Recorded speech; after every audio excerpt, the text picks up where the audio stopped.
siyo Regional Football Association sithanda nje kubonga kakhulu kubaka Montigny labasende ukuthi sihlangane lana namuhla sidlale imidlalo le sponsorishwa ngibo.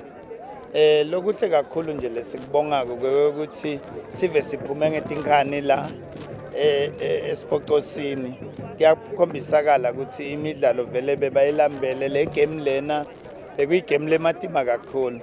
Bekuyigame lekumele i-decide ukuthi ngibani lo champion yala and ngibani lo tabamelela kuma regional playoffs. Sibabongele ke siba-congratulate ukuthi bawinile.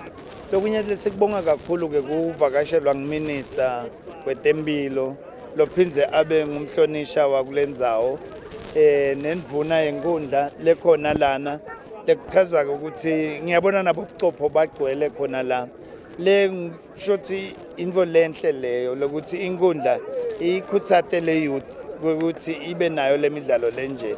Sibonga kakhulu nje. Ngiyabona ke sive siyakuconza lokuthi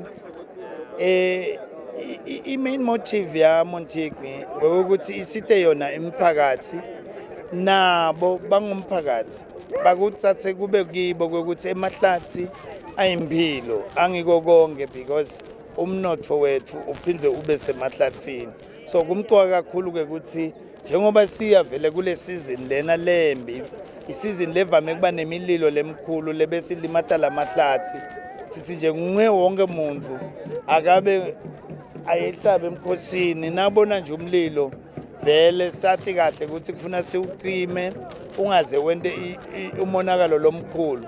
Siyabonga kakhulu nje nesive sala eSpokosini ukuthi batiphathe kahle kulama games sikute lokube lesikubonile abantu bajabulile nalabo labaluzile namuhla uyababona nabo ukuthi awu